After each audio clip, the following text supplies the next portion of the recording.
Hello, Raw. How are you? I'm doing great. How are Great, you? great, great. I'm not too So bad. happy to be Well, here. you looking gorgeous. I love your background, by the way. It is Oh, thank you. absolutely stunning. I love it. I love it. I love it. Thank Raw, you. welcome to the Founder Circle. We're here to just discuss you. We're here to talk to you about what it is you do and how it is you can help people. And I would like you to start just giving us a little introduction into who you are and what exactly it is you do. So I'm Aurora. I come I live in London, but I come from Mauritius, which is a very small island in the Indian Ocean. And um and I think the main challenges that I face for me, and I think that many women feel ashamed to express is feeling angry, having problems with anger. Okay. So when people look at me, they don't they don't see this aspect that I could be angry. But so having played semi-professional volleyball for quite some time, um, when you play 3, 4 times a week, you feel quite relaxed, quite subdued. You don't feel, you're upset about something, you're unhappy about something, but it's sort of suppressed feelings. Mhm. And and at a point when I lost the ligaments in my wrist, I couldn't play anymore. That's when I was face to face with the anger, and that's when it hit me that I have a problem. And with that, there was so much shame, so much guilt because I would lash out at everybody around me, even sometimes on my poor child. So it there was a lot of shame, a lot of guilt, and we don't associate, anger with women. Often it's associated with men, Oh. but I feel, when we suppress emotions for quite some time, it does come out in a nasty sort of way. Yeah. So that's me, and my journey really has been into feeling the feelings.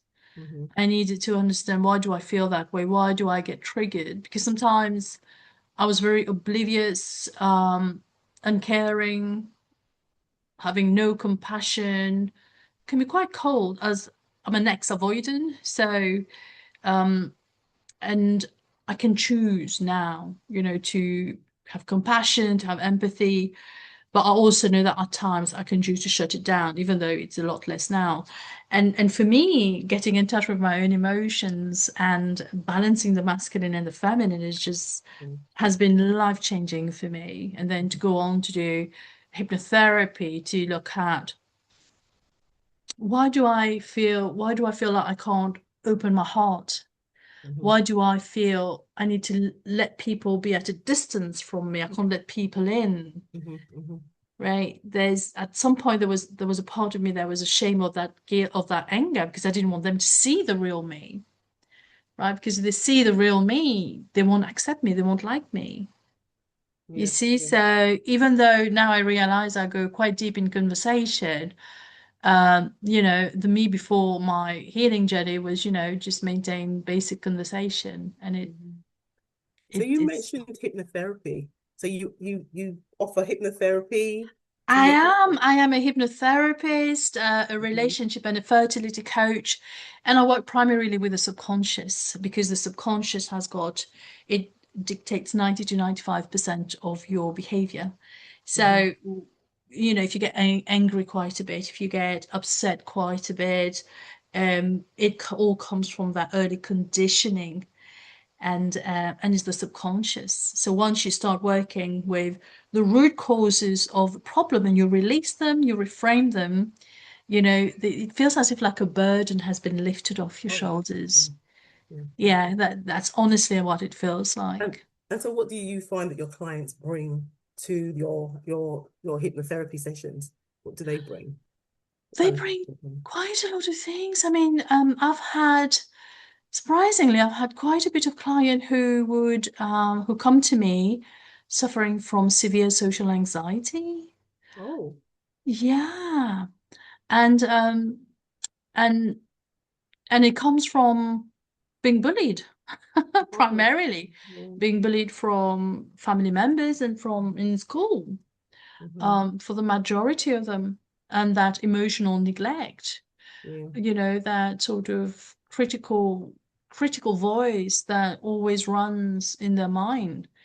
So having to reframe them, and for those ones, it's I realized that we need to spend some time in order to process them, to Hmm. process those feelings and to reframe them. Hmm. And how do you tell the difference between those who are kind of working with you and those who are trying to resist the actual work that you're trying to do with them? Well, that's a very good question.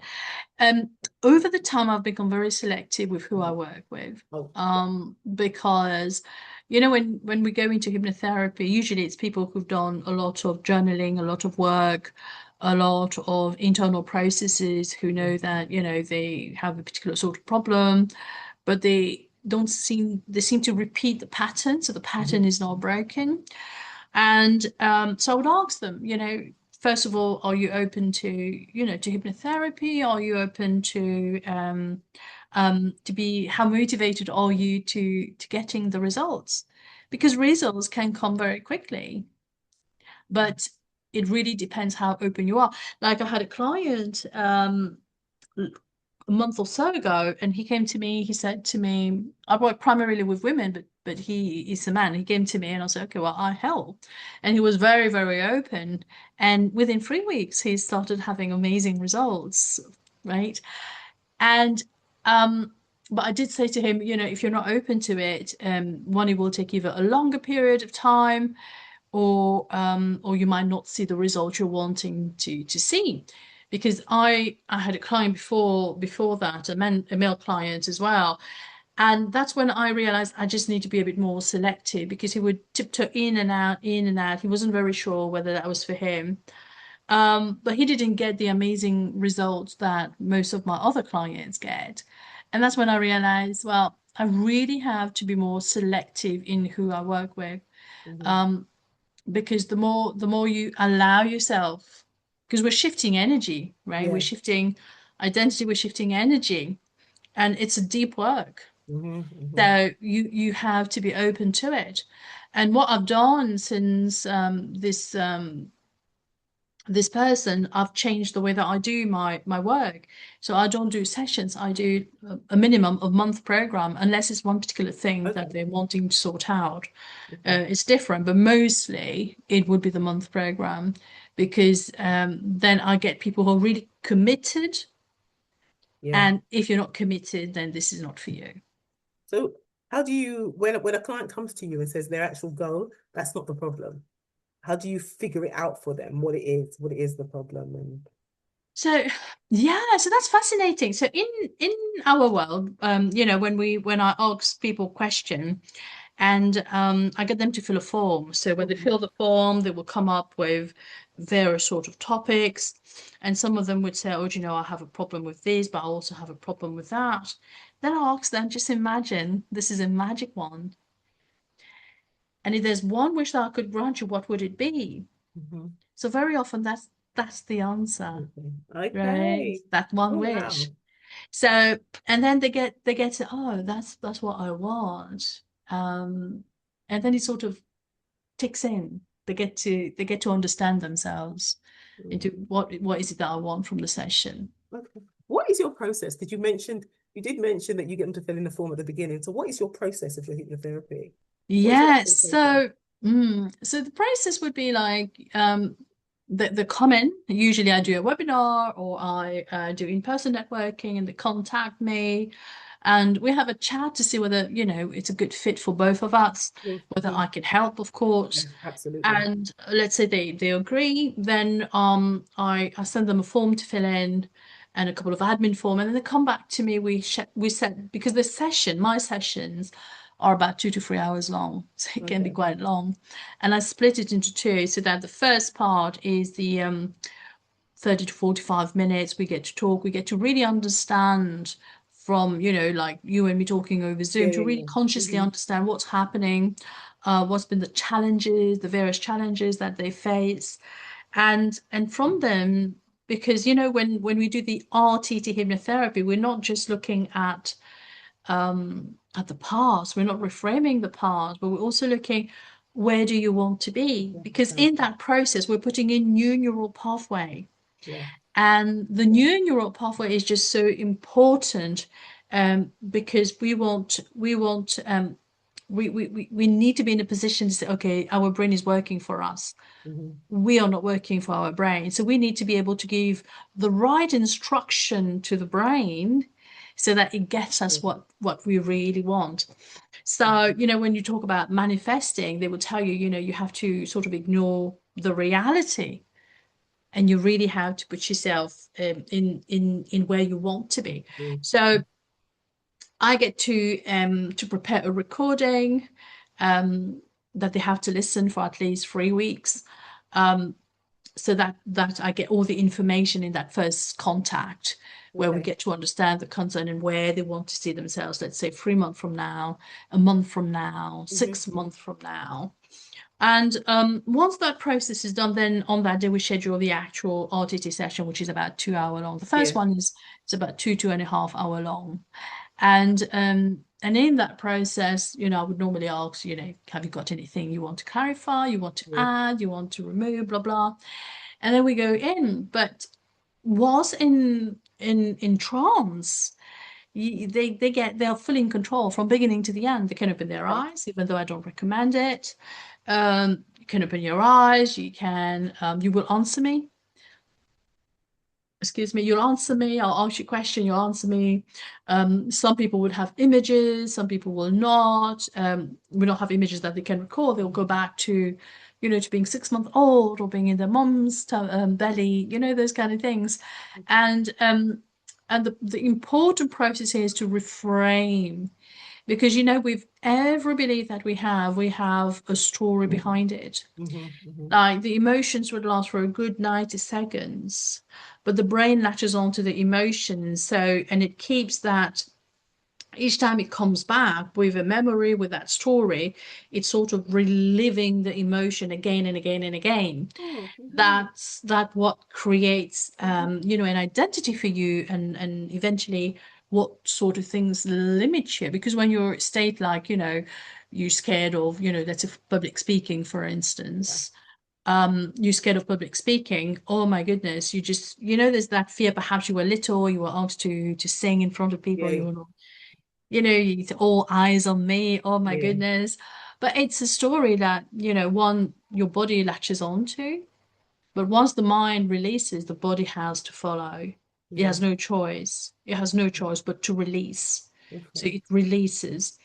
So the mind is instrumental. That's why, we can use it to manifest the life we want. And often we're not aware about the things that we say to ourselves, or the positive things we say to ourselves to get us to the space where we want to be.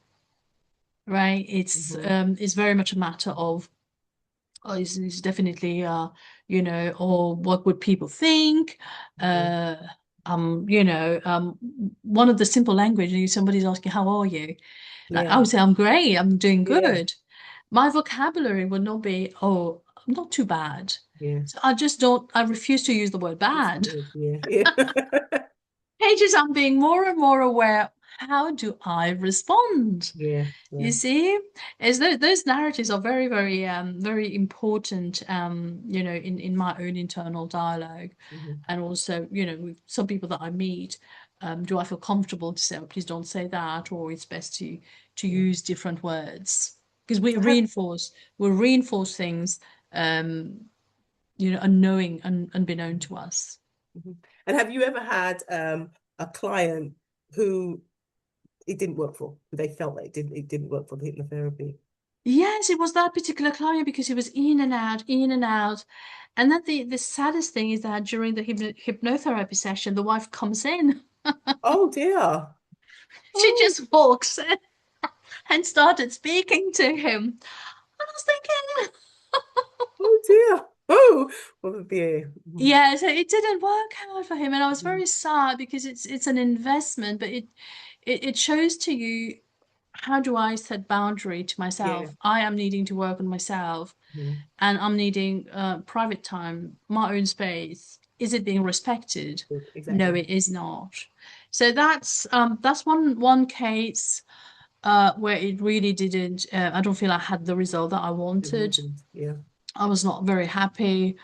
And I had another person, but it was like there was so many other other criteria with the other person that it didn't work. But often I have quite a high success rate, like I would say Okay, about 90%. So brilliant. it's a very couple of cases that it doesn't work. But also what I've learned with that is to look at, that 1 month program, because Hmm. once you have the month program in place, um, I can go back to say, okay, well, what's is being repeated? What do I need to reinforce? That's why the 1 week often, or the one session, for me is not Yeah, totally enough. that Yeah. works. And do you think that therapy can ever cause any type of harm? No, I don't think no, no, not totally. Not totally. I think going to therapy is very important, because I also use astrology. So you'll have some signs who just love talking, Oh, right? For example, somebody who has cancer, they want that social interaction with others. They mhm. need to have that social Yeah, interaction with others. Like some people are, they have that need for community, and to be there for others. Like I have, for me, like a lot of areas in my chart, so I like resolution quite quickly. I want, I don't want to be seeing my clients for years, yeah, right? okay. So the longest I have for my period for my program is 6 months. But even Okay. after those 6 months, I will see them, let's say, every 5 weeks, 6 weeks, and then I stretch it until they become independent of me. Hmm. Hmm. Right? They are doing their own thing. So I would see them every 2 months, every 3 months. For a year and a half is the 18 Yeah, month is the ideal one. But but for me, I can't see somebody every week for 2, 3 years. This yeah, is it's this not. is impossible. Okay. I cannot. So what can't this type of work fix? Is there anything in particular this type of work just can't fix? Yeah, yeah, that's a very good question.